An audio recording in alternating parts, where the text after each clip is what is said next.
आजार आणि त्याचे प्राथमिक कमेंट सांगा काही जण. व्हिडिओ व्हिडिओची क्लॅरिटी व्यवस्थित आहे का आणि आवाज माझा व्यवस्थित आहे का असं मी इथे चेक करतो. बरोबर आहे का नाही? म्हणजे व्यवस्थित आहे का नाही आपल्याला लक्षात येऊन जाते. बरोबर आहे. शेळ्यांचे आजार आणि हा या, या, या. Clear आहे, clear आहे. ओके. चल सगळेजण वही आणि पेन व्यवस्थित ठेवा तयार. शेळ्यांचे आजार आणि प्राथमिक उपचार. प्राथमिक उपचार हा. आता मी प्राथमिक कशामुळे म्हणालो तुम्हाला घरगुती सुरुवातीला आजार आल्याबरोबर किंवा अडचण आल्याबरोबर काय उपचार करायचे ते आणि प्रतिबंधात्मक उपाय या तिन्ही गोष्टी करायच्या. त्याला आपण काय म्हणू लसीकरण. हा सगळ्यात महत्वाचा मुद्दा आहे शेळीपालनामध्ये. त्या गोष्टीवरती आपण आता चर्चा करूया. वहीचं पेन वहीचं पान आणि पेन दोन्ही गोष्टी महत्वाच्या आहेत. आता बघा कोणाला काय सांगतो गोष्टी लक्षात घ्या. आजपर्यंत जेवढं तुम्ही शेळीपालनामध्ये शिकलात मागच्या 4-5 दिवसामध्ये शेळ्यांची निवड, शेळ्यांची ओळख, शेर, चारा, संगोपन, पिल्ले वगैरे वगैरे ह्या सगळ्या गोष्टी हे तुमचा शेळ्यांचा संसार झाला. मस्तपैकी सुरू आहे तुमचं. शेळ्या आणल्या तर शेळ्या चरल्या तर पिल्ले व्हायला तर डिलिव्हरी व्हायला तर मस्तपैकी सगळं काही करायला. इथं तुम्हाला ताण येणार नाही. का? तुम्ही बियाणं आणलं, कांड्या आणल्या, चारा लावलाय, लावलेला चारा मस्त उगवायला, तुम्ही रोजची रोज पाणी द्यायले, खतं द्यायले, सगळा चारा कापून शेळ्याला टाकायले. हा संसार व्यवस्थित चालू आहे. पण एवढ्या धकत नाही. हे सगळं चालू असताना अकस्मात अडचणी सुरू होतात. अडचणी सुरू होतात म्हणजे शेळीपालनामध्ये सगळ्यात जास्त महत्वाच्या 2-3 गोष्टी येतात. सगळ्यात पहिलं संडास. शेळीपालनामध्ये पिल्लांची संडास आणि शेळ्यांची संडास ही तुम्हाला सगळ्यात जास्त बेजार करणार घटक. परेशान म्हणजे परेशानच करते. त्या बेसिक अडचणी सांगा. शेळीपालनात उतरल्याच्या नंतर तुम्हाला आलेली संकट शेळ्यांची संडास. त्याच्यानंतर सर्दी, नाकाला शेवडं आणि शेळ्यांचं ठसकणं कायमस्वरूपी चालू असते. आणि इथं तुम्ही कदरता तर तुम्हाला चिडचिड होते. आणि त्याच्यापेक्षा महत्वाचा इथं आमच्या समजा शेळीपालन चालू आहे. शेळ्यांची संडास आणि सर्दी ह्या गोष्टी चालू असताना ताप ताप किंवा त्याला आपण बुखार म्हणतो. हा एक प्रकार तुम्हाला शेळीपालनात जास्त झाला. बेसिकली नवीन शेळीपालन उतरलं की ह्या 3 गोष्टीचा सामना तुम्हाला करावा लागतो. 3 गोष्टी ह्या शेळीपालनातल्या कॉमन अडचणी येतात. आणि त्याचे उपाय दिले सोपे आहेत. पण हे 3 ज्या गोष्टी आहेत त्या 3 आणि जे रोग असतात शेळ्यांची त्या रोगाचं प्राथमिक कारण असते. उदाहरण सांगतो. शेळीच्या पोटामध्ये इन्फेक्शन जर झालं गर्भामध्ये असो किंवा पोटामध्ये इन्फेक्शन झालं तर त्याला इन्फेक्शन जर झालं की त्या शेळीला ताप येते. डायजेस्टिव्ह सिस्टीम मध्ये प्रॉब्लेम झाला किंवा इंटरनल काहीतरी ऑर्गन मध्ये जरी झालं शेळीला संडास लागते. खाण्यामध्ये कमी कमी झालं शेळीला संडास लागते. पोटामध्ये जंत झाले पिल्याला संडास लागते. दूध पिलं पचलं नाही पिल्याला संडास लागते. ते कॉमन आहे कॉमन. आणि त्याच्यापेक्षा महत्वाचं पीपीआर सारखा महाभयानक आजार आपल्या शेळीपालनातल्या इतिहासामध्ये सगळ्यात जास्त शेळ्याचे आजार मारले म्हणजे पीपीआर. तर पीपीआरच्या प्राथमिक लक्षणांमध्ये संडास आणि सर्दी आणि ताप हे तिन्ही लक्षणं असतात. एफएमडी झालं लाळ्या पुरतो ज्याला म्हणतो आपण शेळीपालनातल्या लाळ्या तोंडाच्या आतमध्ये जखमा वगैरे त्याला बी काय होते सर्दी आणि ताप येतच. म्हणजे कॉमन डेंग्यू जरी आजार झाला तरी त्याला ताप येतो. ते 3 घटक जे आहेत मोठमोठ्या आजाराचं प्राथमिक लक्षण आहे. मग ह्याच्यासाठी तुम्हाला तयार राहायचं. तुम्हाला जर बेसिकच उपचार करता येणे गेलो शेळीपालनामध्ये तुम्ही काय शेळ्यांचे आजार शिकणार मी तुम्हाला बघा तुम्हाला एक गोष्ट सांगतो.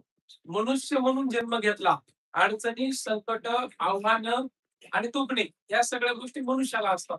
तसं या शेळीपालनामध्ये व्यवसाय सुरू केला त्या व्यवसायाचं सगळं काही 12 महिने पद्धतशीर चांगलं चाललं असं नाही ना. अगं मी शेळ्या आणल्या मस्तपैकी चालू आहे आणि आता पिल्ले होणार विकणार पिल्ले होणार विकणार इतका सोपा व्यवसाय आहे का? आणि बरं सक्सेसफुल कोणाचा होत माहितीये का? शेळी पालनामध्ये सक्सेसफुल तो यशस्वी शेळी पालन त्याच व्यक्तीचं होतं ज्याला अडचणीच्या टायमाला आजाराच्या टायमाला किंवा संकटाच्या टायमाला ज्याला व्यवस्थित निवारता येते किंवा परिस्थिती पुढे नेता येते त्या व्यक्तींचं शेळी पालन यशस्वी होतं. म्हणजे उद्या हे अडचण आव्हान प्रत्येक शेळी पालकाच्या फारवर येणार आहे. मग तो होणारच आहे. शेळी पालनामध्ये ह्या अडचणी पिल्ले मरणार आहे, शेळ्यांच्या अडचणी होणार आहेत, शेळ्या खराब होणार आहेत, एखाद दुसरी शेळी बी मरणार आहे. ते होणार आहेत. पण ह्यातून न खचता, न तुम्ही डगमगता तुम्हाला पुढे जायचंय, तर तुमचं शेळी पालन यशस्वी होते.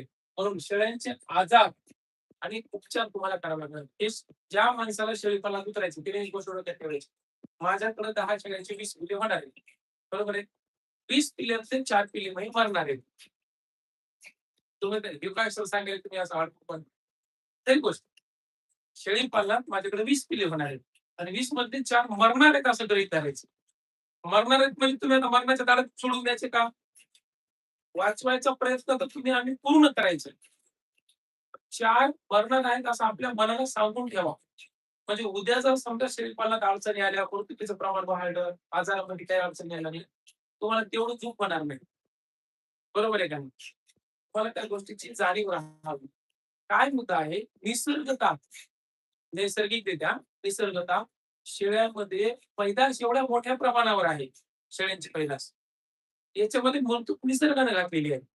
वातावरणामुळं, पावसाळ्यामुळं किंवा आपल्या आजूबाजूच्या ह्या अडचणीमुळं शेळी पालनात मजबूत आहे. तर कारण सांगतो, लय पैदास आहे लय. दर 5 महिन्याला 2-3 पिल्ले देणार. दर 5 महिन्याला. 5-25 शेळ्या जर सांभाळल्या, समजा उदाहरणार्थ तुमच्या 25 शेळ्या आहेत. 25 शेळ्या. गणित जर साधं लावलं, 25 शेळ्यांचे 14 महिन्यामध्ये 2 वेत होणार. 7-7 महिन्याला 1 वेत असतो.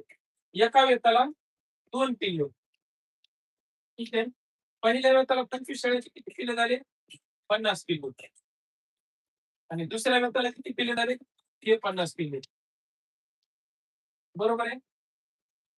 आता तुम्ही मला सांगा, 14 महिन्यामध्ये माझ्यापाशी टोटल 100 पिल्लू व्हायले. 100 पिल्लू 14 महिन्यामध्ये.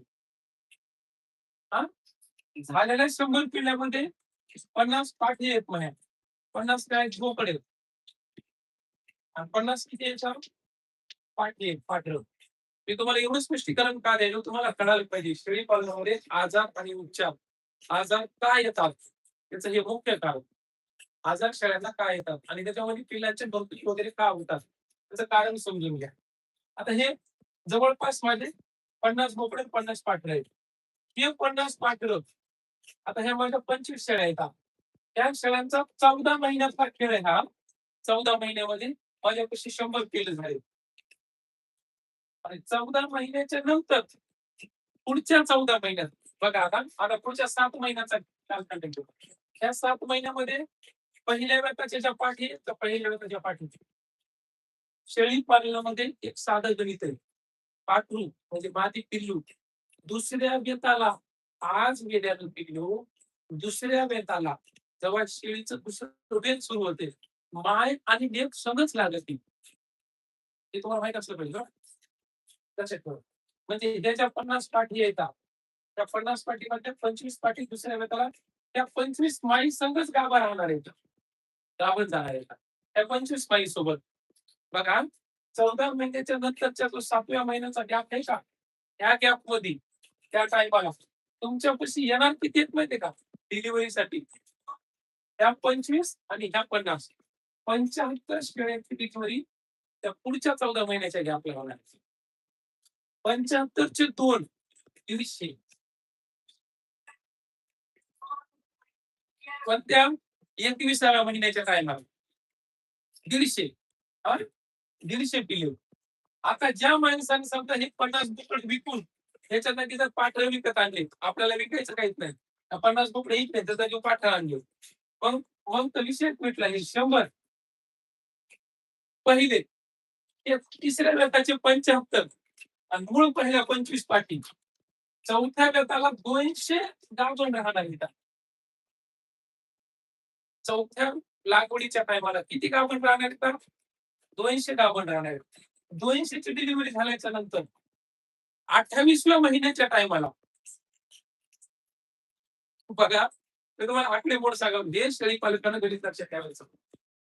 आता 28व्या महिन्याच्या कितव्या महिन्याच्या 28वा महिना त्या महिन्याच्या टायमाला 200 गाभण राहणार इथं 200 आणि त्याच्यात बी त्या 75 सोबतचे ज्यानं बोकडं विकून पुन्हा पाठी आणले ते पिल्ले आता लहानाचे मोठे वाले 28व्या महिन्यात टायमाला म्हणजे तुमच्या टोटल 35व्या महिन्याला 200 शेळ्या येणार आहेत डिलिव्हरी होणार.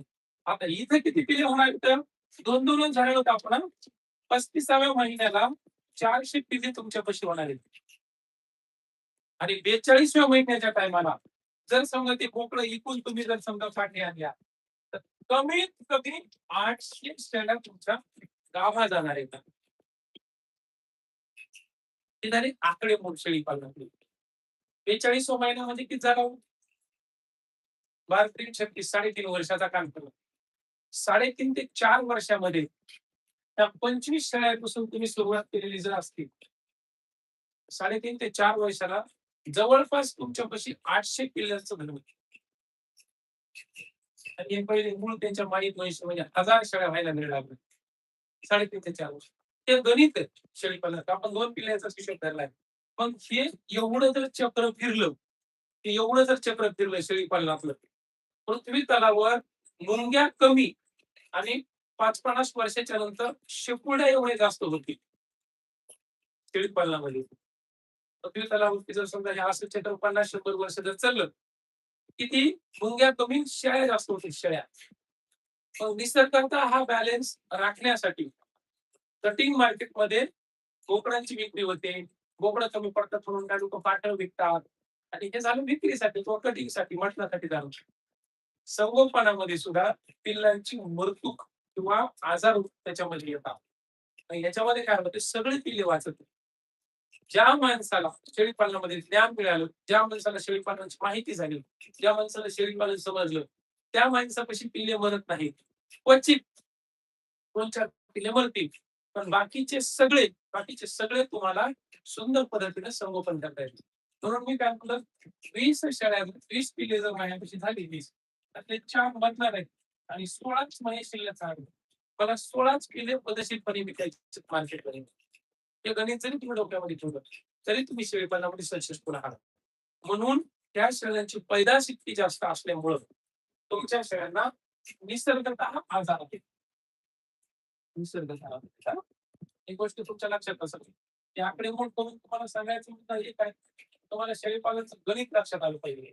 असं नाही की बाबा एवढे पिल्ले होत नाही 100% शेळी पालनामध्ये एवढे पिल्ले होतात पण लोक 4-6 महिन्याला 8 महिन्यालाच पिल्लू विकून टाकतात बोकड मार्केटला कटिंगला जाते पाठ कोणाला तरी द्यायची चांगली जर असेल तर घरी ठेवतात हे उलट त्यांचं गणित चालूच राहतंय. एखादी गाबडी माणूस विकून टाकतंय दुसरी आणून ठेवतंय एखादी वाजूकच निघाती काटकाला नेऊन विकतंय अशा गोष्टी शेळी पालन चालू असतात. म्हणून एका शेळी पालनाच्या फार मोठी अशी संख्या झपाट्यानं वाढत हे आकडेमोडीच्या दोन्ही शेळी पालनात कधीच नसते. शेळी पालन हे स्वतःच्या सोयीनुसार माझ्या सोयीनुसार किंवा माझ्यापेक्षा उपलब्ध गोष्टीनुसार माझ्याकडच्या जागेनुसार माझ्याकडच्या चाऱ्यानुसार माझ्या शिवारातल्या उपलब्ध सोयीनुसार मला करावं लागते. पण 5-25 शेळ्यापासून तुम्हाला खूप चांगला उदरनिर्वाह करता येतो. निसर्गाचा तो बॅलन्स राखण्यासाठी आजार त्याच्यामध्ये सोड देण्यासाठी तुमचं आमचं काम आलेल्या अडचणीवरती अभ्यासातून मात करायची. मात कशी करायची तुम्हाला अडचणी काय येतात शेळी पालनामध्ये सगळ्यात मोठी आव्हानं जर पाहिलं तर 3-4 आहेत बघा. सगळ्यात शेळ्यांमध्ये आजार येण्याचं मुख्य कारण हे तुम्हाला इथं सांगतो लिहून देतो. सगळ्यात मुख्य स्वच्छता हा पहिला मुद्दा. दुसरा मुद्दा लसीकरण. ठीक आहे. तिसरा मुद्दा माहिती किंवा त्याला काय म्हणून आपण प्रशिक्षण म्हणून किंवा माहितीच घेऊया अभ्यास अभ्यास आणि चौथा मुद्दा फार महत्वाचा आहे तो म्हणजे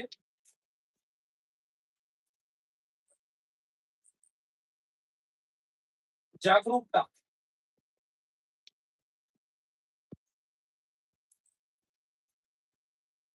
तत्परता किंवा जागरूकता तुम्ही तरी हे काय नवीन आम्हाला काय लक्षात येईल बरोबर आहे.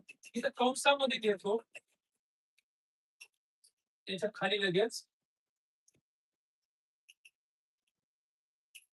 स्वच्छता जर समजा तुमच्या फार्मवर नसेल, शेळ्यांना आजार किंवा शेळी पालन बंद पडण्याची किंवा आजार येण्याची मुख्य कारण स्वच्छता तुमच्या फार्मवर नसेल.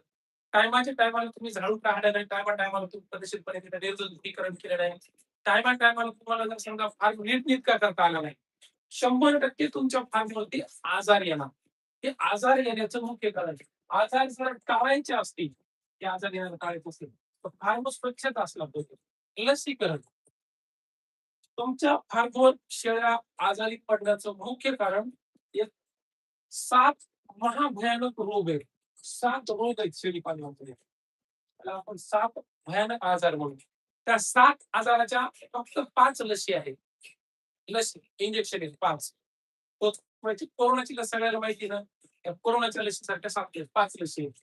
त्या 5 लसी जर तुमच्या शेळ्याला दिल्या, तर शेळ्यांचे 90% आजार तुमच्या फार्मवर येत नाही. बघा. म्हणून हे लसीकरण ज्या माणसांनी किंवा ज्या फार्मवरल्या लोकांनी शेळ्यांना लस टोचून ठेवली, त्यांनी 90% शेळी पालनामध्ये निश्चिंत राहायचं आजारापासून. मला सांगा, आता तुमच्यापैकी बऱ्याच जणांकडे शेळ्या आहेत. किती जणांना शेळ्यांचं प्रॉपर लसीकरण केलं? तुम्हाला माहीतच नाही शेळ्याला ढेकळं कोणती लस असते ते. राम भरोसे सगळ्या गावाचं.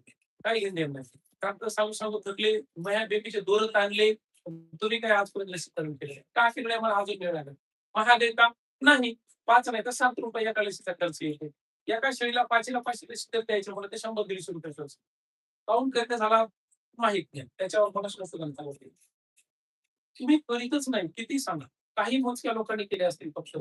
तुम्हाला अभिनंदन, मुख्यमंत्र्यांच्या हस्ते मी पुरस्कार दिले. त्यांनी केलं त्यांनी. ज्यांनी नाही केलं त्यांनी मुख्यमंत्र्यांच्या हस्ते असू दे. ते म्हणाले, "काय पाहिजे म्हणून?" गुळमट माणूस आहे. बघा, तुमच्या आमच्यासाठी फायद्याची गोष्ट आहे. काय आहे, तुम्ही ते करत नाही. तो भाग का माहित नाही. नाही केल्यावर नुकसान तुमचं आहे ना, माझं कोणच नाही.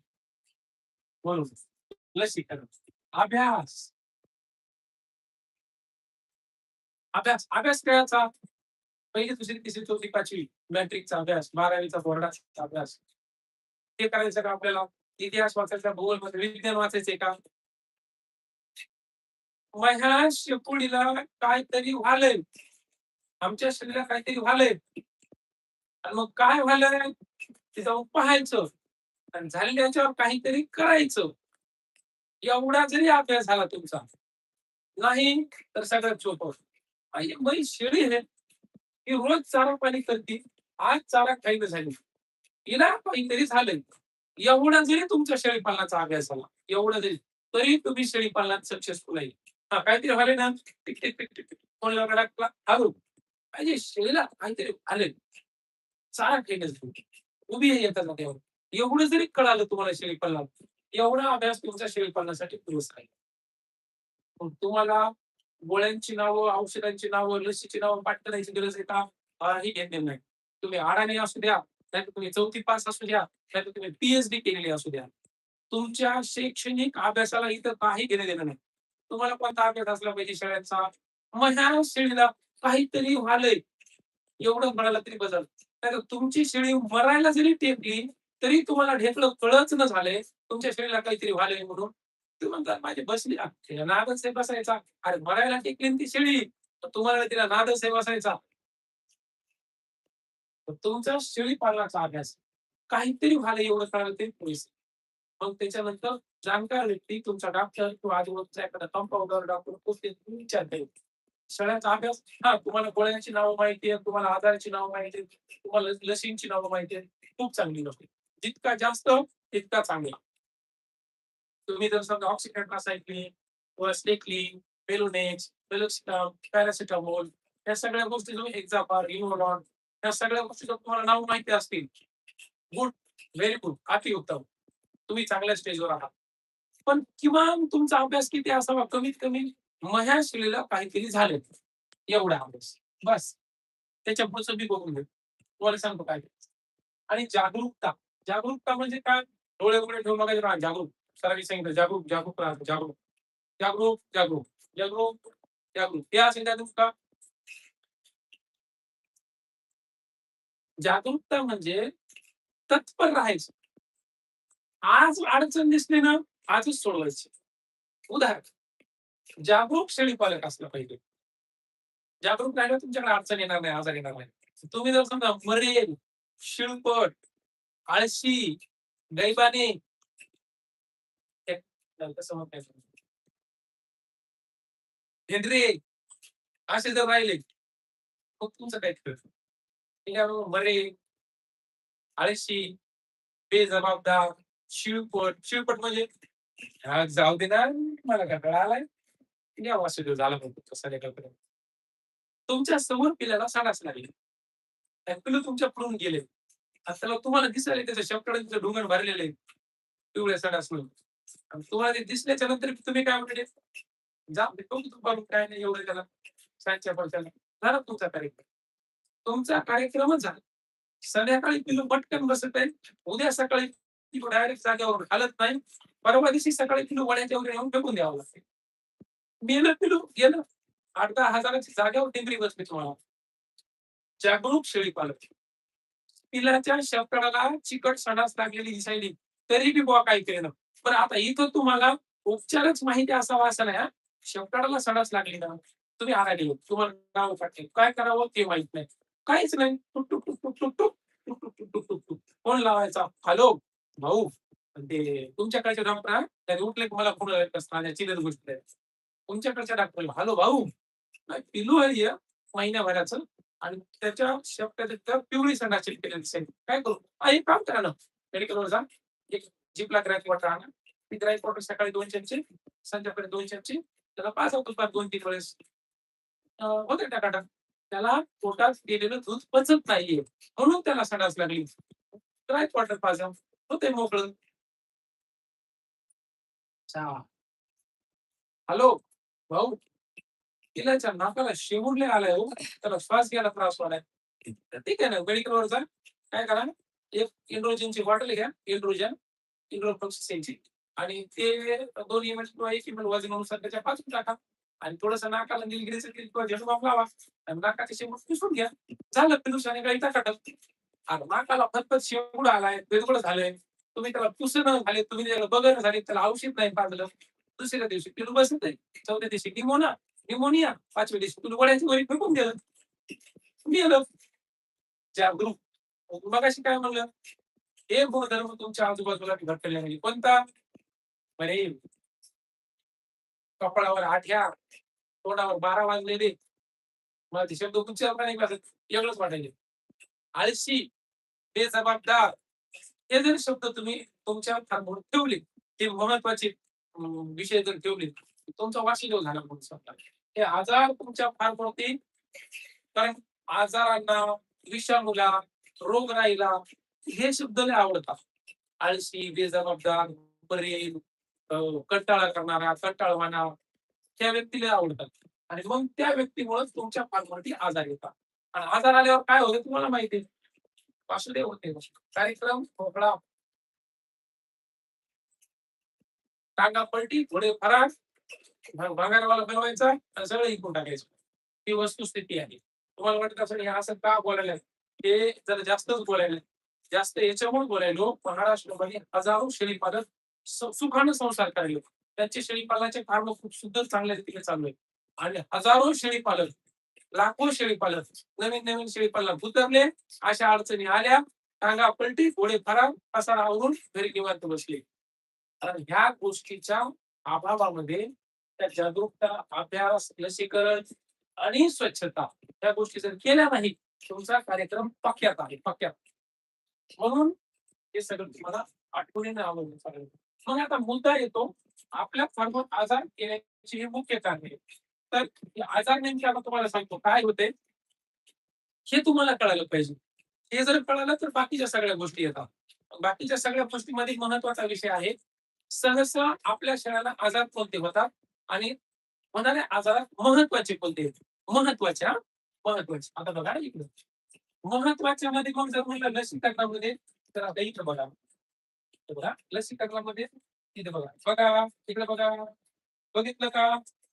बघा वहीचे पानं, वहीचे पानं, वहीचे टीव्हीचे झाकणं उघडा. सगळ्यात पहिला PPR, 2 number ET, 3 number, TT 4 number, त्याच्यामध्ये एफएमडी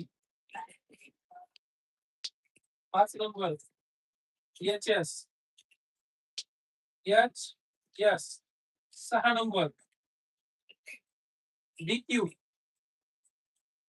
आणि 7 नंबर गोड फॉक्स जीओएटी गोड टीओएस फॉक्स आणि एक स्टार पण लिहायला स्टार स्टार स्टार त्याला जर दुसऱ्या कलर मध्ये देतो स्टार रेबीज. आता हे नाव तुम्हाला लिहून घ्यावटले लिहून घ्या. हे तर बघा याला मराठीमध्ये म्हणतात काय म्हणतात मराठीमध्ये गुळकांडी गुळकांडी म्हणजे पातळ पिचकारी टाईप मध्ये संडास. शेळ्या एका आजारामध्ये अशा संडास करतात डायरेक्ट पिचकारीसाठी पातळ संडास लिक्विडच बाहेर फेकायचं. एकीला झाली की संध्याकाळ सगळ्या शेळ्याला होती माशा गणगण होतात सगळ्या शेळ्या आजारी पडतात. ताप येते नाकाला शंभर येतात नुसते हातात येतात. ईटी याला म्हणतात अंतविषार अंतविषार. टीटी याला म्हणतात धनुर्वाव धनुर्वाव. एफएमडी याला म्हणतात लाड्या फुटकट लाड्या फुटकट. एचएस याला म्हणतात घटसर्प. डीक्यू याला म्हणतात बुखार लंगडा बुखार म्हणतात त्याला लंगडा बुखार. कोटपॉक्स याला म्हणतात देवी देवी कालीमाय गरिमाय आली देवी आल्याच्या नंतर सगळ्याला घेऊन जाती आणि याला रेबीजच म्हणतात. कुत्र्यांपासून होणारा महाभयानक आजार रेबीज. बघा थोडस समजावून सांगतो लय किचकट करीत आहे बघा. म्हणजे तुम्हाला पण लक्षात आलं पाहिजे शेळी पालनाच्या इतिहासामध्ये म्हणजे हजारो वर्षापासून शेकडो वर्षापासून कित्येक दशकापासून शेळ्यामध्ये या 7 महाभयानक आजारांनी हे शेळ्यांचे 7 महाभयानक आजार आहेत. माणसामध्ये पोलिओ देवी त्याच्यानंतर कॅन्सर एड्स हे कसे महाभयानक आजार आहेत. आता मधल्या काळामध्ये कोरोना कित्येक लोकांना यांनी मारलं. प्लेग माणसामध्ये प्लेग इतिहासामध्ये असे काही महाभयानक माणसामध्ये आजार आले ते ना लाखो करोडो लोक मारले मेले बरं का लोक त्याच्यामुळे. ह्या आजारावरती शासनानं काय केलं संशोधन करून हे आजार होऊ नये म्हणून प्रतिबंधात्मक उपाय सांगितले. हे आजार होऊ नये म्हणून आपल्याला उपाय लसी दिल्या. तसंच शेळ्यांमध्ये हे महाभयानक आजार आहेत. या आजारामुळे कित्येक किल्ले मेले कित्येक शेळ्या मेल्या लाखो शेळी पालकांचे नुकसान झाले इतिहासामध्ये. म्हणून याच्यावर लस काढलं एक इंजेक्शन दिलं पुन्हा डबल होणार नाही. पोलिओमुळे एवढे लोक मेले. शासनाने काय केलं संशोधन करून पोलिओचा लस काढली. तो ग्रुप जिंदगी बच्चों को लाओ 5 साल तक पोलिओ पिलाओ. तर जानेवारी फेब्रुवारी अंदाज असते अमिताभ बच्चन याचा आणि आपल्याला अंदाज सांगायचा तो जिंदगी पिलाय. आपल्याकडचे बी आशा वर्कर्स जरी त्या दिवशी रविवारी जाऊन नाही पडलं सगळ्याला सुट्टी असते पण रविवारी पाहिजे तुम्ही नाही पडलं तरी घरी येऊन विचारणार मावशी तिला तुमच्याकडे लेकरू व्हायचं लेकराला 5 लाख पोलिओ हो माहिती 5 10 लाख 5 लाख हा नाही त्याच्या सगळं असते बाकी आहे. तुम्ही पण केलेत जे पण केलेत लेकरांना पण केलेत पोलिओ. तसंच कशामुळं एकदा जर का पोलिओ झाला तर शरीराचा एक पार्ट कोणता तरी असा अपंगत्व येत आणि आयुष्य तुमचं पूर्ण खराब होते. म्हणून हा हद्दपार झाला पाहिजे. म्हणून लसीकरण कोरोना लस घेतल्याच्या नंतर बरेच कमी हे गरजेचं आहे. म्हणून शेळ्यांच्या ह्या लसी आहेत हे इंजेक्शन आहे हे एकदा दिले का होणार. पीपीआर मध्ये एकदा जर आला तुमच्या सगळ्या फार्मरच्या शेळ्याला सर्दी होती तुम्हाला मिळत लागत नाही. भरून पडते 4 5 5 10 10. मग हे काम करणं काय वर्षापती एकदा द्यायची एकदा द्यायची सगळ्या शेळ्याला फडावत नाही वर्षभर ताणच नाही म्हणजे त्या गुळकांडी आजारापासून निवांत करा. ईटी प्लस टीटी ईटी मध्ये काय असतं अंतविषार. आता तुम्ही मला सांगा काय जण उपचार असतील ना त्याच्यावर उपचार काय घेतलं करा. शेळीला ईटीचा जर आजार झाला आतड्यामध्ये ते जीवाणू असतो शेळीच्या पोटाच्या आतड्यात तो करा करा करा करा ते जीवाणू आतडं पूर्ण तोडून टाकतात. 10 ते 20 मिनिटांमध्ये पूर्ण आतडं खराब होते. शेळी 10-15 मिनिटात अशी खाली पडते. हातपाय आपटो-आपटी जीव सोडते. सहन होत नाही. वेदना सहन होत नाही. आतमध्ये ब्लिडिंग एवढ्या प्रमाणात होती, शेळी मरून जाते. 10-20 मिनिटांमध्ये कोणता डॉक्टर येणार आहे, काय उपचार करणार आहे? या सगळ्या फुटण्यापेक्षा लस देऊन टाकायची. टीटी धनुर्वात लाकडासारखे हातपाय बघा. टाईटच बॉल असतो. माणसामध्ये बी धनुर्वात असतो. आपल्याकडे गरोदर स्त्रिया असतात त्यावेळेस त्याला सुद्धा टीटीचं इंजेक्शन घ्यावं लागते. तुम्हाला जर कुराडच्या कुपंता काही लागलं, तुम्ही जाऊन टीटीचं इंजेक्शन घ्यायला लागते. बरं टीटीचं इंजेक्शन तुम्हाला लक्षात बी राहते. तसं डॉक्टरांमध्ये दिवसभर डोंपर चालतो. बरोबर आहे. दिवसभर डोकं का? वॅक्सिन आहे ना, ते लाईव्ह आहे. जिवंत असतात त्याचे हे. शरीरामध्ये गेल्यावर तुमच्या त्या लागलेल्या त्या जे हत्यार आहे किंवा चाकू आहे त्याच्यामुळे इन्फेक्शन होऊ नये आणि धनुर्वात होऊ नये म्हणून ते इंजेक्शन असतं. मग हे द्यायचं असते. एफएमडी तोंडाच्या आतमध्ये जखमा जनावर लाळ घालते.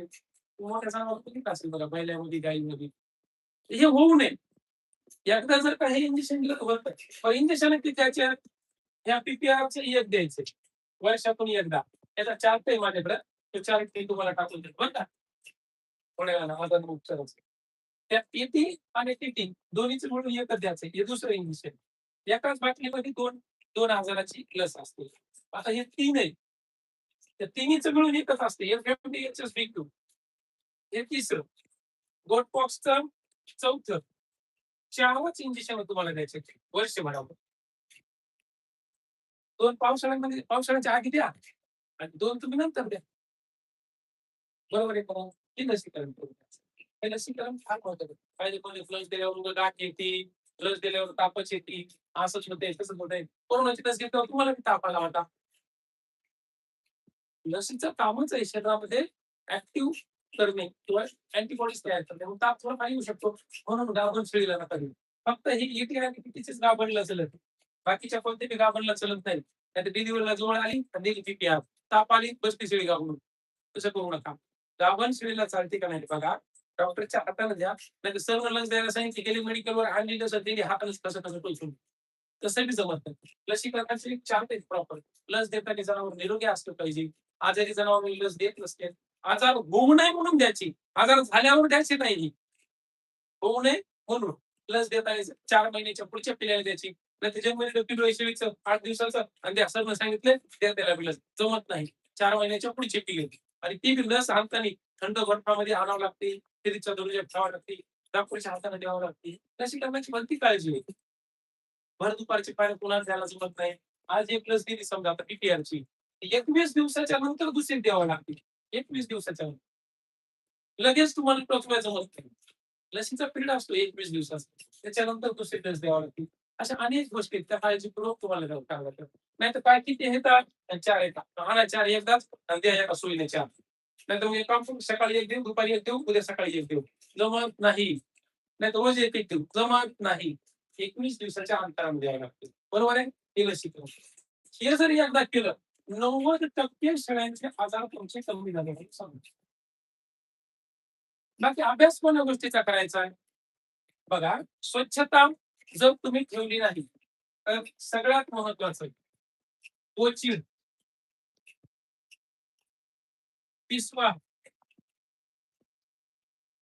उवा, तुमच्या फार्म जंत, माशा, गाभटणे, त्याच्यानंतर फंगल,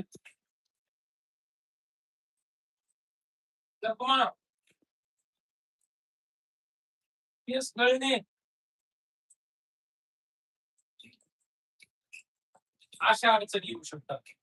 आता याच्यात तुम्हाला सांगतो, एकदा जर तुमच्याकडे हे 3 गडी जर मुकामाला आले फार्मवर, कोणते? गोचिड, पिसवा, उवा. एकदा जर तुमच्याकडे मुकामाला आले, तुम्ही किती हाकलून द्या, हे पाहुणे जातच नाही. तुम्ही किती हाकलून द्या, तुम्ही किती घराच्या बाहेर काढा, हे पाहुणे लागत पाहुणे आपल्याकडे काय काय पाहुणे असतील बघा, ते आल्यावर जात नाही लागत पाहुण्यासारखी तसे पाहुणे येतो. आणि एका येतात जर तुमच्याकडे स्वच्छता नसेल, तुमच्याकडे 100% मुकामाला येणार. असे खाते पिते शेळ्यांच्या अंगावर रक्त असो चुमके रक्त पिते पिसवा आणि गोचिड आणि उवा रक्तातले घटक पेतील. तुम्हाला शेळी तर उभी दिसती, परंतु तिला आतून कमजोर करते. सत्वयुक्त घटक काढतात, हिमोग्लोबिनवर अटॅक करते, पेशीवर अटॅक करते आणि हळूहळू हळूहळू शरीर खराब होत जाते. डायरेक्ट त्या कॅल्शियम मरून पडतो. तुम्हाला फिल्म लागत तुम्हाला पायी पिढीला उभी शिडी होती, लय भारी होती. अरे रताळ्या तर म्हणलं असतं तुम्ही कोणा म्हणता नाही, असं करून बोलायले. रताळ्या तुला तिच्या अंगावर खडीवर पोचलं येतं, तुला मिळत लागण झालाय आणि तू तरी घेऊन मागे म्हैशी लय चांगली होती, अशी होती, तशी होती, वर तिच्या अंगावरची ती मग याच्यावर उपचार काय येतं? अरे लय सोपे उपचार येतं. स्वच्छता फार मोठी ठेवायची. ते तर होऊ द्यायचे रे आणि जरी झालेत, मग औषधं फवारणं. बरोबर आहे का नाही? टायमा-टायमाला स्वच्छता ठेवणं, त्यांना जंताचं औषध पाजून मोकळं करणं, त्याच्यानंतर वरच्या अंगावरती काही स्प्रे करणं, ह्या सगळ्या गोष्टी. उपचार काय करायचे प्रत्येक गोष्टीवर याची एक यादी आहे माझ्याकडे. याची एक प्लेलिस्ट आहे. आजचं लेक्चर झाल्याच्या नंतर ते टाकणार आहे. गोचर ओव्हर काय करायचं, जंतावर काय करायचं, त्याच्यानंतर स्वच्छता करताना काय करायचं, गावटल्याच्या नंतर काय करायचं, त्या गोष्टी फार बारीक-सारीक येतात. क्वचित पिसं ओव्हर झाले, तर पिल्लाला विषारी औषध जमत नाहीत. रक्षक नावाचं पावडर अंगावर टाकावं लागतंय. शेळीच्या अंगावरती अमित्राचा स्प्रे करून फवारायला लागतंय. खाली जमिनीवर फवारावं लागतंय. साईडवर फवारावं लागतंय. छतावर बी फवारावं लागतंय. एकदम जात नाहीत हे. नुसत्या फवारण्या कराव्या लागतात. जंत झाले, आता पिल्लाला तुम्हाला सांगितलं. जंत झाल्याच्या नंतर सकाळी सकाळी उपाशी पोटी जंताचं औषध पाजा. झालंच नव्हतं. दर महिन्याला पिल्लाला पाजायचं. शेळीला दर 2 महिन्याला पाजायचं. बोकडाला दर 2 महिन्याला पाजायचं.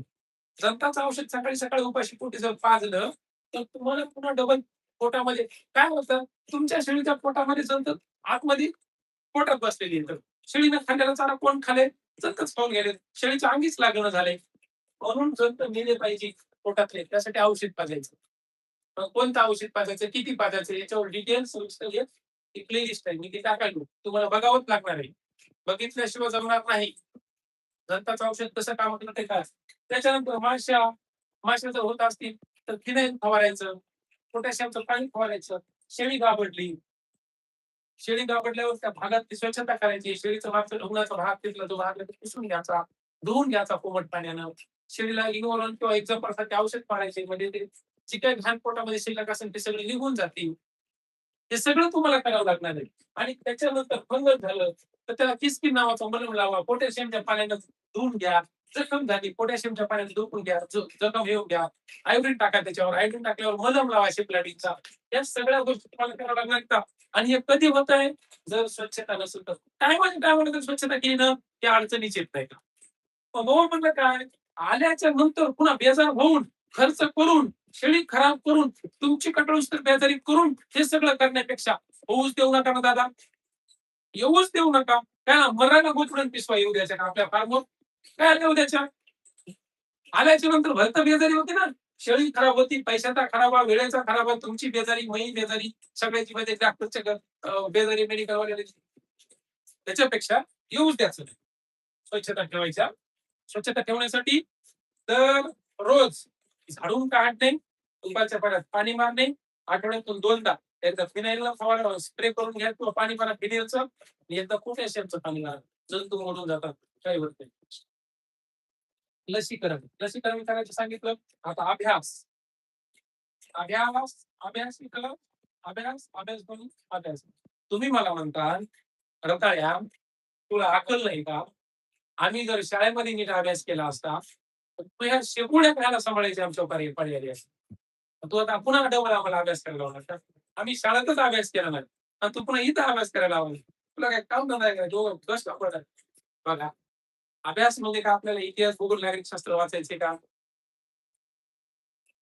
पाठांतर करायचे का? स्वाध्याय लिहायचं का? नाही. अभ्यास केल्याचं करायचं आहे. मग ह्या शेळीला काहीतरी झालंय एवढं कळालं पाहिजे.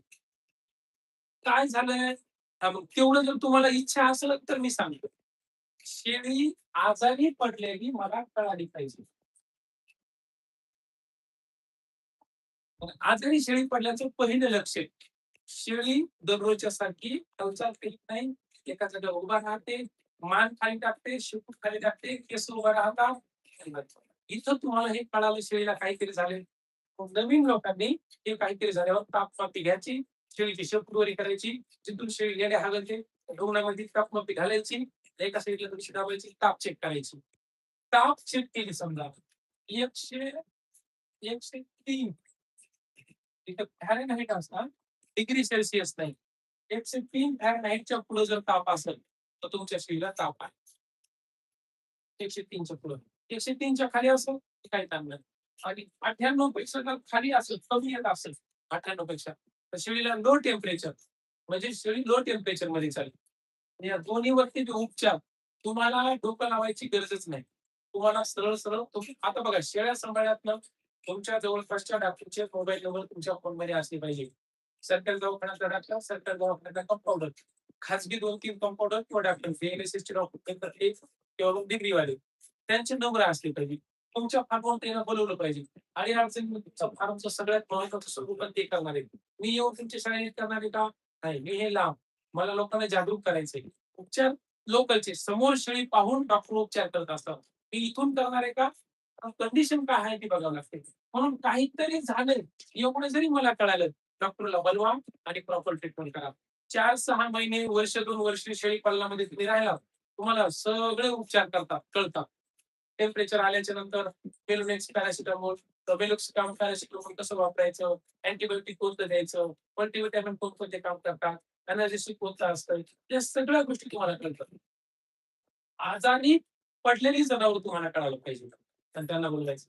बेसिक तुम्हाला काहीच कळत नाही, पण काहीतरी शेळीला झाले, तर मग एक लक्षात ठेवा, बेसिक ट्रीटमेंट तुम्हाला माहिती असेल. बेसिक म्हणजे ताप येतो जनावराला, ताप कमी करता आला पाहिजे. तापीचा उपचार करायचा. कणारा, कणारा म्हणजे त्या ठिकाणी काय असतं माहिती आहे का? त्या शेळीला अंगदुखी, शरीरामध्ये दाह म्हणजे पेन होत असतो. तो पेन कमी झाला पाहिजे त्या सगळ्या गोष्टीसाठी लसीकाम पॅरासिटामॉल. मी तुम्हाला काय करतो, इथे 2-3 लिहून देतो. बेसिक ट्रीटमेंट हा. डॉक्टर तुमच्याकडे येईपर्यंत तुमच्याकडे बेसिक ट्रीटमेंट असली पाहिजे. एक म्हणजे मेलोनेक्स, सगळ्यात महत्वाची गोळी आहे शेळीपालन, मेलोनेक्स शेळीपालनामध्ये. दुसरी एक स्टेटलिन अँटीबायोटिक एक असावी जेणेकरून तुमच्या शरीराला ते हे होईल. स्टेटलिन, स्टेटलिन हा. आणि कोणतं बी एक मल्टीव्हिटॅमिन वाचायचं. कोणतं बी मल्टीव्हिटॅमिन किंवा गोळी असेल तर ती गोळी घ्यायची. मल्टीव्हिटॅमिन हे 2-3 एकदा दिले तुम्ही की तुमच्या शेळीला तात्पुरता आराम मिळतो.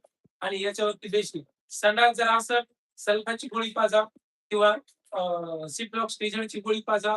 ताप असेल, मेलोनेक्सची गोळी पाजा. जखम झाली असेल, आयोडीन टाका, सिप्राडीचा मलम लावा. दाभडली असेल, इनोडॉन किंवा एक्झापा पाजा. पोटॅशियम परमॅंगनेटच्या पाण्याला धुवून घ्या. या सगळ्या बेसिक गोष्टी येतात. या बेसिक गोष्टी तुम्हाला करता आल्या पाहिजे. आणि जागरूकता सगळ्यात महत्वाचा विषय. आजार आणि उपचारामध्ये जागरूकता ही सगळ्यात महत्वाची आहे. शेळी पालकांनी जागरूक राहणं गरजेचं आहे. जागरूकचा अर्थ काय आहे? माझ्या शरीरात जेव्हा जे झाले त्याच मला त्याचा मला उपचार करता आला पाहिजे. नाहीतर आज माझ्या शरीराला सणास लागली आणि मी जर उद्या बघू म्हणलं तर मग हे शरीर जाग्यावर खराब होणार, जागावर खलास होणार.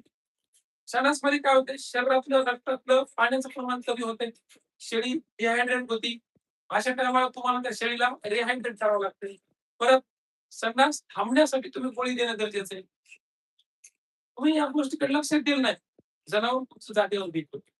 ताप असेल, तुम्ही एक दिवस जर तापावर ट्रीटमेंटच केली नाही, तुमच्या शेळी 100% तापीनं फणफणून बसेल, डायरेक्ट अन्न पाणी सोडून देतील. तुम्हाला ह्या गोष्टी म्हणून शेळी पालकांनी जागरूक असलं पाहिजे. वेगळ्या करायचं. आजार झाला, शेळी वेगळ्या कप्प्यामध्ये ठेवा, बाकीच्या शेळ्या वेगळ्या ठेवा, वेगळ्या कप्प्यामध्ये तिला ट्रीटमेंट द्या. आता माझ्या शेळीचा पाय मोडला. चलता चलता दुसऱ्या शेळीने धडकन पाय मोडला. पाय मोडल्याच्या नंतर आता तिला प्लास्टर करायचं होतं. शेळी प्लास्टर ठेवत नाही. उभ्याच्या वरच्या ठिकाणी प्लास्टर बी करता येत नाही. आम्ही काय केलं, कॅल्शियम चालू ठेवलं त्या शेळीला. काही दिवस पेन किलर दिले त्रास होऊ नये म्हणून. आणि त्याच्यानंतर तिला थोडंसं मल्टीव्हिटॅमिन कॅल्शियम कंटिन्यू राहू दिलं. त्या शेळीला जवळपास 20 दिवस करायला सोडत नाही. जागेवर चालवताना केलं, पिल्लांसोबत गेलं. शेळी 20-25 दिवसाला टाकाटाक झाली, आता शेळ्यासोबत चांगला जाऊ. ही वस्तुस्थिती आहे. प्रत्येक आजारानुसार. आणि कसं असतं माहितीये का, सगळ्याच गोष्टी इथंच तुम्हाला मी आता धरूनच शिकविलं असं नाही, बोर्डावरच शिकविलं असं नाही. काही गोष्टी मला प्रॅक्टिकल नाही पाहिजे. आता उदाहरण सांगतो, लसीकरण काय असतं, लसीकरणाचा डेमो कसा देतात. आता मी तुम्हाला त्याचा डेमो टाकायला ग्रुपवरती, तुम्ही सगळ्यांनी ग्रुपवरती ते बघून घ्यायचं. म्हणजे लसीकरण, त्याच्यानंतर गोचिड पिसवाचे औषधं कोणते असतात, ते औषधं कसे लावायचे, किंवा स्प्रे कसं करता, रश कसं, याचा पूर्ण एक प्रॉपर रेकॉर्ड केला व्हिडिओ. कारण ते प्रॅक्टिकल तुम्हाला दाखवायचं मला, ते तुम्हाला बघून घ्यायचं. दंताचं औषध कोणतं असते ते कसं पाजायचं त्याचा. त्याच्यानंतर फंगल जखमेची ट्रीटमेंट कशी करायची ना, बोर्डावर ट्रीटमेंट सांगता येणार आहे मला. तर ती करायची कशी ते तुम्हाला आता आता 1-2 घंटे तुम्ही पुढे जाणार नाही. आता काय करा, चहा पाणी प्या. थोडासा वेळ देतो तुम्हाला. वापस ग्रुपवरती या आपल्या WhatsAppच्या. ग्रुपवर आल्याच्या नंतर या सगळ्या गोष्टी तुम्हाला तिथपर्यंत टाकून ठेवायला. बोर्डाचा फोटो, या सगळ्या गोष्टी ते तुम्हाला पद्धतशीर बघायचंय. हे लसीकरणाचे कोड आहे चार्ट, कोणत्या लसी येतात, त्याचं एक्सप्लेनेशन आणि त्याच्यानंतर अभ्यास तुम्हाला कोणतं महत्वाचं आहे. ते सगळं मटेरियल आता ग्रुपवरती टाकतो. ते तुम्ही बघा आज उपचाराचं. आता काय झालं माहिती सर, सलाईन आणि इंजेक्शन. बघा नवीन शरीर सलाईन इंजेक्शनच्या नादी लागायचं नाही. तुम्ही आधी औषध गोळ्या व्यवस्थित समजून घ्या. आजार समजून घ्या, औषध गोळ्या समजून घ्या. सलाईन आणि इंजेक्शन हा पार्ट मी तुम्हाला फार लाईव्ह दाखवून तो अभ्यासासाठी दाखवतो. आमचा अभ्यास झाला आम्हाला लावता येते. तुम्हाला ती वेन गवसणार नाही, जुगुलर वेन कोणती आहे, इंजेक्शनाचे पॉईंट कळणार नाही. मासामध्ये द्यायचं इंजेक्शन तुम्ही एखाद्या नसमध्ये दिलं, तुम्ही एखाद्या नाही सहन झालं, जागेवर म्हणून. म्हणून डॉक्टरला बोलून तुमचा ज्यावेळेस अभ्यास होईल त्या सगळ्या गोष्टीच्या संदर्भात तुम्हाला सलाईन इंजेक्शन त्या टायमाला देता येतील. पण याचे डेमो जे आहेत ते आपल्या ट्रेनिंगमध्ये तुम्हाला प्रॅक्टिकली देण्यात जातील. त्याच्यानुसार आपण बघूया. आता तुम्हाला काही मटेरियल टाकायला टाका, त्या ह्या सगळ्या गोष्टीच्या संदर्भाने ते एकदा बघून घ्यायचं. ठीक आहे, चल थांबतो. आणि परत एकदा पुन्हा तुम्हाला सांगायला YouTube आणि Instagram वरती जायचं. जे काही तुम्हाला इथं टाकायला होत असतं ते तुम्हाला शेळीपालनात खरंच उपयोगी पडायले का? आजपर्यंत तुम्ही शेळीपालन करत होता, तुम्हाला ह्या गोष्टी खरंच माहिती होत्या का? ज्या पद्धतीने मी शिकवायलो ते शिकवलेलं तुम्हाला समजायला का, चांगलं वाटायला का? हे सगळं एकदा त्या लोकांना पण कळू द्या. किंवा खरंच पोटतिडकीला हा माणूस जो म्हणतो होता सगळ्या गोष्टी, त्या एकदा तिथे कमेंट तुम्ही भरून टाका, की जेणेकरून तुम्हाला त्या लोकांना पण कळायला पाहिजे. हे नाही खरंच आम्हाला उपयोगी माहिती देतो. त्या सगळ्या ग्रुपवरती जे टाकतो किंवा ग्रुपवरती जे तुम्हाला प्रॅक्टिकल देतोय आठवचे, ते पण तुम्हाला समजायचे का? किंवा खरंच चाऱ्याची पिकं आम्हाला माहिती झाली सगळ्या गोष्टी. एकदा मात्र तिथं होळी लिहायला विसरू नका. कोणत्याही व्हिडिओला जा, कोणत्याही व्हिडिओला जा, कोणत्याही व्हिडिओमध्ये कमेंट बॉक्समध्ये जाऊन फक्त एवढं, हा आम्ही ट्रेनिंग केलं, आम्हाला ट्रेनिंग कसं वाटलं, वाईट वाटत असेल, काही समजत नसेल, नाही बा आम्हाला काही काय चांगलं शिकवलं ते बी सांगा. पण ट्रेनिंग मध्ये काय आहे किंवा कसं चालू आहे तेवढं एकदा सांगून द्या लोकांना. ठीक आहे.